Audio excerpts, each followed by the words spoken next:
আমাদের সরকার জামাত ইসলামী, হেফাজত ইসলাম আরও যত ইসলাম মিলে আমরা 290টা সিট পাইলাম। এরপর আমরা কোরআনের সংবিধান ঘোষণা দিলাম। এখন ইসলামের বিরুদ্ধে যখন এরা বিরোধিতা করবে তার ঈমান থাকবে কিনা, তাহলে সে প্রকাশ্যে মোরতাদ। এই সংসদ কি সক্ষমতা রাখে ওই মোরতাদের শাস্তি দেওয়ার জন্য? এটা আগে ক্লিয়ার করেন। আপনি আসছেন তো গণতন্ত্রের মাধ্যমে। গণতন্ত্র মানে মত প্রকাশের স্বাধীনতা। 50 জন লোক দাঁড়িয়ে যাবে, আমরা সমকামিতা চাই, আপনি সেটা বাধা কেমনে দেবেন? এটা গণতান্ত্রিক অধিকার নিয়ে আসছে। গণতন্ত্র একটা কুফরি প্রথা। বাংলাদেশে ইসলামী শাসন ব্যবস্থার প্রচলন চাই। যেহেতু ইসলামী শাসন ব্যবস্থার পথ তুলনামূলক দুর্বল, তাই অন্য গণতান্ত্রিক দলের সাথে থেকে নিজেদের একটা অবস্থান তৈরি করে সে অবস্থান ইসলামিক শাসন ব্যবস্থার জন্য ব্যবহার করা ঠিক হবে কিনা, এই ব্যাপারে আপনার গুরুত্বপূর্ণ নসিহত কি? উল্লেখ্য, যদি তাদের কোনো পদেও থাকি, আমি ভোট দান থেকে বিরত থাকবো বলে মনস্থ করেছি। হ্যাঁ, শেষ কথাটা খুব গুরুত্বপূর্ণ। দেখেন, ক্রাইসিসটাকে বুঝতে হবে। এখানে ক্রাইসিসটা তো পলিটিক্যাল ক্রাইসিস না। পলিটিক্যাল ক্রাইসিসটা হচ্ছে কি, আমাদের সামাজিক ক্রাইসিসের এটা ফলাফল হিসেবে দেখা যাচ্ছে না। ক্রাইসিসটা অনেক গভীরে। এটা এমন না যে হাসিনা ক্ষমতায় গিয়ে ইসলামকে উনি বাস্তবায়ন করতে দেন নাই।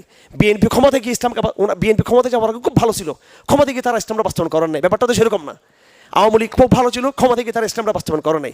এখন ব্যাপারটা যেন এমন মনে হয় যে ওনারা সবাই ভালো ছিল, ক্ষমতায় গিয়ে তারা ইসলামটা দিচ্ছেন না। না, ওনাদের যে পারিবারিক যে গ্রোথ, সামাজিক যে গ্রোথ, একাডেমিক যে অবস্থা, পুরো যে গ্রাউন্ড রিয়েলিটি পুরোটা একটা হৃদ্যার উপরে, মুনাফিকের উপরে, দিন থেকে বিচ্যুতির উপরে। কথা ঠিক কিনা?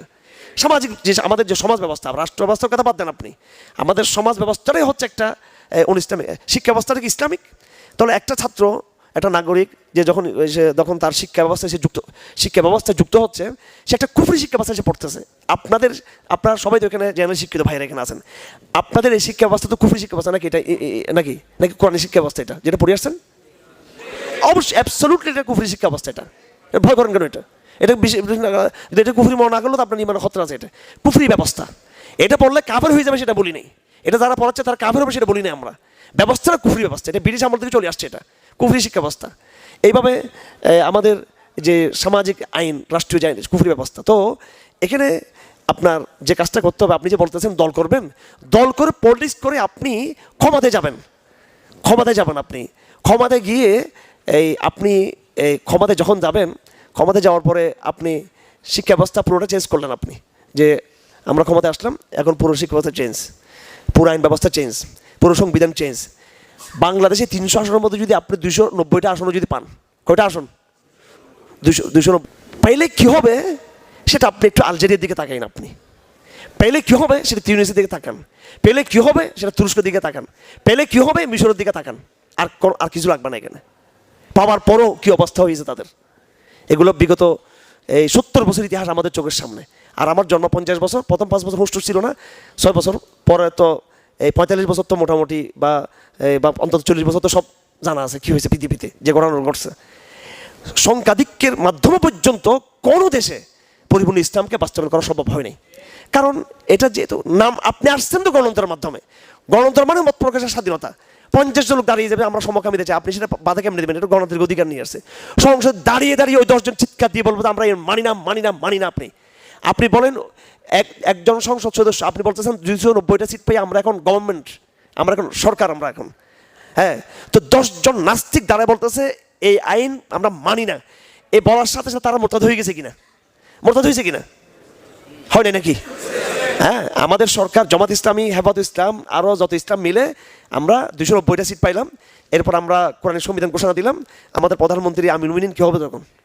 হ্যাঁ, শফিক সাহেব অথবা আমাদের মহিবুল যে আমিরুল মুমিনিন ঘোষণা দিল, আমিরুল মুমিনিন তো না, আমিরুল ইসলামিক গণতন্ত্র এটা ঘোষণা দিলেন, দিয়ে যে আমরা ইসলামী রাষ্ট্র করলাম। ওই সংসদে মাত্র 10 জন আছে, এরা ওই 10 জন বা 5 জন চিৎকার দিয়ে বললো যে কি, ওই যে রুমিন ফারহানা ঢুকছে, 5 জন ছিল, এরা কাউকে চিল্লে তো এরা, ঠিক আছে। এটা ওই যে গত ইলেকশনে এরকম আমাদের 4-5 জন ঢুকলো, চিৎকার দিল। এখন ইসলামের বিরুদ্ধে যখন এরা বিরোধিতা করবে তার ঈমান থাকবে কিনা, তাহলে সে প্রকাশ্যে মোরতাদ।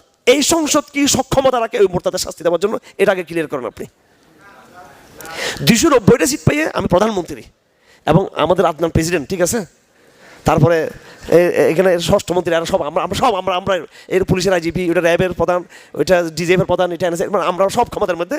আর 290টা সিট, 295টা সিট আমাদের, 295টা পুলিশ আমাদের, আইজিপি আমাদের, মিলিটারি আমাদের, আমলা আমাদের, সচিব আমাদের, সব ভিসি আমাদের, দুনিয়া আমাদের, সব আমাদের সব। ওই সংসদে দাঁড়াইয়া তিনজন বলছে এ আল্লাহর আইন মানি না মানি না মানি না। ওরা কিন্তু মেম্বার অফ পার্লামেন্ট। এই সরকার শক্তিশালী 295টা আসন পানে বলা যারা পাইয়েছে, এই সরকার কি ওই মোরতাদের শাস্তি দিতে পারবে? তাহলে বোঝা গেছে এই গভর্নমেন্টটা ইসলামিক গভর্নমেন্ট না, এটা সম্ভব না এটা। ঠিক আছে, এটা বুঝে আসবে না, কারণ এগুলো আমরা দুঃখিত মুসলিম উম্মাহ, আমরা প্রতারিত একটা জাতি। এখন আমাদের অনেক ভাইরা মনে করে যে হারুন সাহেব গণতন্ত্রের বিরোধিতা করে, সেজন্য উনি যুদ্ধের ডাক দিয়েছে। আমি যুদ্ধের কথা বাংলাদেশে বলি না। আমি গণতন্ত্রের বিকল্প যুদ্ধ না, গণতন্ত্রের বিকল্প হচ্ছে কি দাওয়া ইলাল্লাহ। মুসলিম দেশে গণতন্ত্রের বিকল্প দুইটা, একটা হলো কাতাল ফিসাবিল্লাহ, জিহাদ ফিসাবিল্লাহ, এটা জায়গা মতো, এটা সাবের মাথায়। আর গণতন্ত্রের বিকল্প মুসলিম বিশ্ব হচ্ছে কি দাওয়াত দেওয়া, সমাজ বিপ্লব। আমরা বিপ্লব ঘটাবো। ধরেন হাসিনার যে বিপ্লবটা যে ইসলামী বিপ্লব হতো, এই বিপ্লবটা ঘটিয়ে বাইতুল মোকাররমে দাঁড়িয়ে, এরপরে দাঁড়িয়ে এই যে বিপ্লবী সরকার ঘোষণা দিবে যে বাংলাদেশে এত আগস্ট বা এত জুলাই বা এত তারিখ ইসলামী বিপ্লব হয়ে গেল। এখানে আর কোনো কি থাকবে না, ইসলামিক কোনো দল থাকবে না। এবং আজকে থেকে সব রকমের ইসলামিক আইনকে বিলুপ্ত করা হলো। বিপ্লবী সরকার ঘোষণা দেবে, এটা গণতন্ত্র যাওয়ার দরকার নাই। বিপ্লব ঘটাই আপনি 1 ঘন্টার ঘোষণা আপনি রাষ্ট্রকে ইসলামী করে ফেলতে পারবেন। এই সংসদে কোন নাস্তিক, মুরতাদ, লিবারেল, ডেমোক্রেটিক ঢুকতে পারবে না। এই সংসদ হবে কোরআন ভিত্তিক। মুসলমানদের মধ্যে একমাত্র যারা জ্ঞানী গুণী, যারা শিক্ষিত, যারা মুত্তাকি, এরা মশওয়ারা দিবে, ভোট দিবে। এরপরে সিস্টেম করা যেতে পারে। একজনও এখানে এরকম লিবারেল সিস্টেমে ঢুকতে পারবে না। বিপ্লব আফটার রেভলিউশন যে গভর্নমেন্ট আসবে সেটা ইসলামিক গভর্নমেন্ট হতে পারে, কিন্তু গণতন্ত্র দিয়ে কখনো ইসলাম এটা কোনো সম্ভব না, সম্ভব নয়, কখনো সম্ভব না এটা। এরপর 5টা বছর চলে গেল, ঠিক আছে, আপনি 300টা সিট পেলেন। এবার প্রথম বললাম 290টা সিট পেলেন, এবার বললাম দেখি 300টা সিট পেয়ে গেছে। এখানে আর সংসদে দাঁড়িয়ে কেউ যদি কি করবে, হ্যাঁ, এরকম নেই যে হুজুর আপনি তো বলছেন 290 জনের জন্য, তো আমরা চেষ্টা করবো 300টা সিট যেন আমাদের হয়। এটা 3 নম্বর কি আমাদের আসলে তখন হবে আর কি, এটা ঠিক আছে। আমাদের এটা গিয়ে 8টা ধরলো, তারপর ধরলাম 300টা সিট পেয়ে গেলো। 300 সিট পাওয়ার পরে সংসদে দাঁড়িয়ে এরা আর তো বিরোধিতা করার লোক নেই, সব তো শরীয়তপন্থী লোক। কিন্তু শহীদ মিনারে তখন তো শহীদ মিনারে গিয়ে দাঁড়িয়ে বলবে যে আমরা শরীয় মানি না, 5 জন লোক দাঁড়িয়ে বলবে। অধিকার আছে কিনা গণতন্ত্রের রাষ্ট্রে? আছে কিনা? হ্যাঁ, কারণ আপনি তো গণতন্ত্রের মাধ্যমে আসছেন, আপনি তো গণতন্ত্রের মাধ্যমে আসছেন। গণতন্ত্র রাষ্ট্রের রাস্তায় দাঁড়িয়ে যে কেউ এই সরকার গভর্নমেন্ট বিরোধিতা করতে পারবে। সে মানববন্ধন করবে যে সংসদে এই শরিয়া আইন পাশ হয়েছে, আমরা এটা বিরোধিতা করতেছি। ওই 5 জন লোককে ধরে ইসলামী রাষ্ট্র মোরতাদের শাস্তি তাদের উপর প্রয়োগ করতে পারবে এই রাষ্ট্র? পারবে? 300 জন সংসদ সদস্য পারবে? বলেন, হ্যাডাম আছে এটা করার? শহীদ মিনারও তো থাকতে হবে, যেটা সেদিকে সব স্তম্ভটা রেখে দিতে হবে। কিছু করতে পারবে না এগুলোকে, এই গণতান্ত্রিক সরকারগুলো পারবে? কিছু করতে পারবে না।